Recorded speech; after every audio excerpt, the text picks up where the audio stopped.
mga kasangbahay, this is Ira, your munting kasinera, and welcome back to Cook It Right with Ira. Isa sa mga well-loved Pinoy dish ang ihahanda sa atin ng ating chef for today.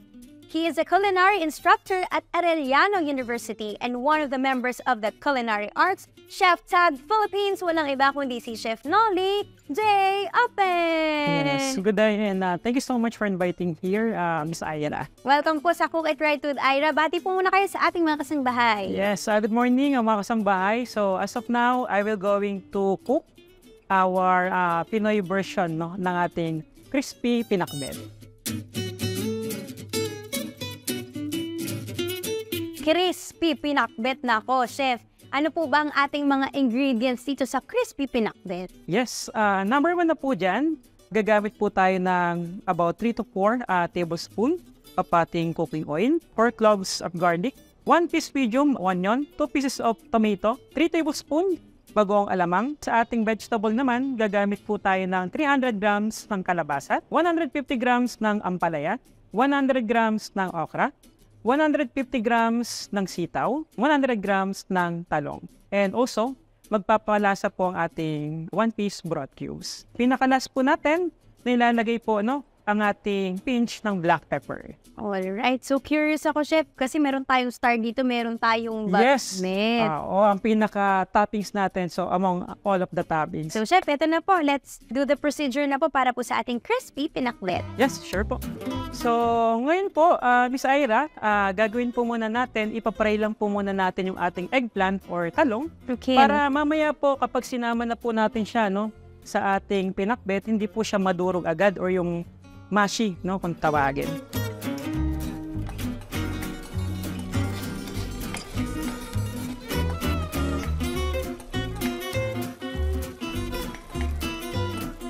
So, ngayon po, separate lang po natin siya para later on po ipang-toppings natin siya together with our bagnet.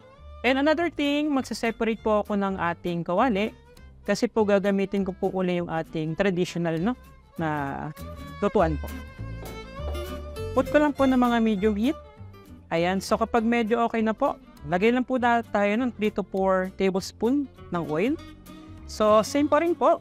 Unahin lang muna natin yung ating 4 cloves of garlic.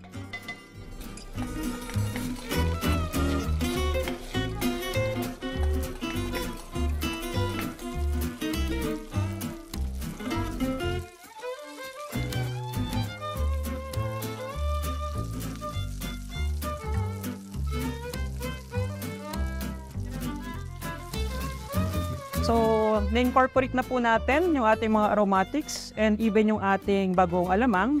Halo na po natin yung isa sa gulay na pinakamatagal na lumambot. So, yan po yung ating 300 grams na kalabasa. Ayan.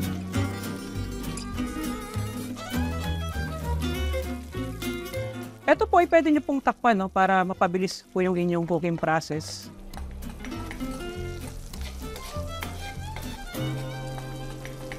So, medyo malambot na po yung ating kalabasa.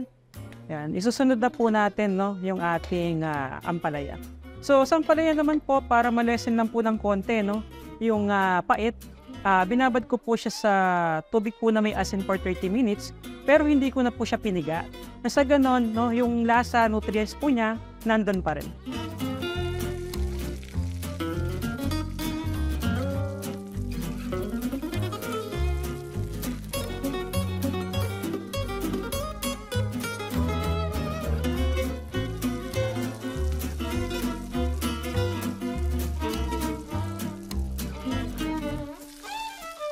So, transfer lang po natin sa ating bowl. Ito na nga mga final touch ni Chef sa ating crispy pinakbet.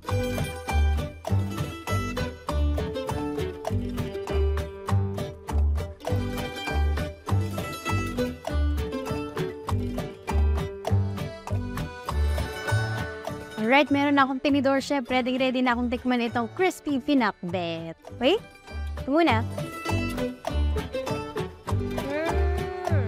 Wow! Ang sarap po ng bagoong nun, Chef. Kumusta po yung kalabasa natin? Yung kalabasa po ay lutong-luto naman, pero hindi siya durog-durog. Tama po kayo dun, Chef. Hindi siya mushy. Kasi nag-pan fry tayo ng ating talong nung umpisa. Ahead of time. At eto naman, no, yung medyo kinakatakutan ng mga iba na ayaw ng mapait, yung ampalaya. Tikman natin kung meron pa ba siyang konting pait. Akto lang, Chef. Nandun pa rin yung pait, pero hindi siya yung overwhelming na ayaw mong kainin. Sige, mix na natin itong lahat. Kasama yung paknit.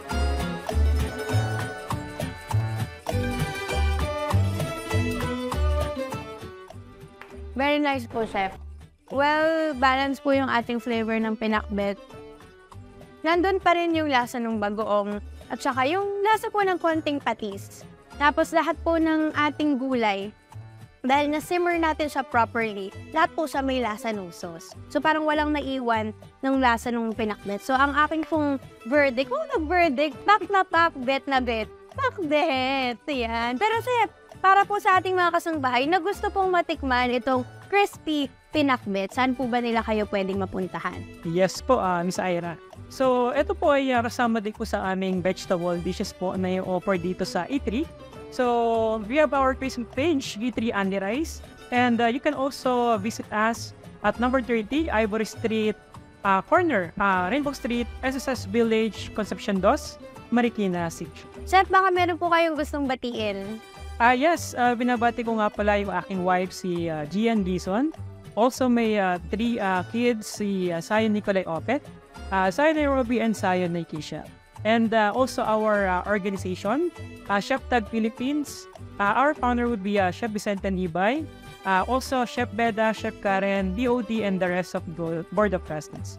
And also our school, no, located at Arellano University. So, lahat po ng mga college faculties members po. Hello po sa inyo. Yan. Thank you so much po, Chef. And mga kasangbahay, no, i-try nyo din po itong crispy pinakbet na pakbet na bet. Ayan, samahan nyo po ako ulit sa mga susunod nating cuisine adventures. Dito lamang yan sa Cook It Right with Ira. At, syempre, sabayan nyo ako bago ko kayo i-let go. Don't forget to cook with love and cook it right. Woohoo!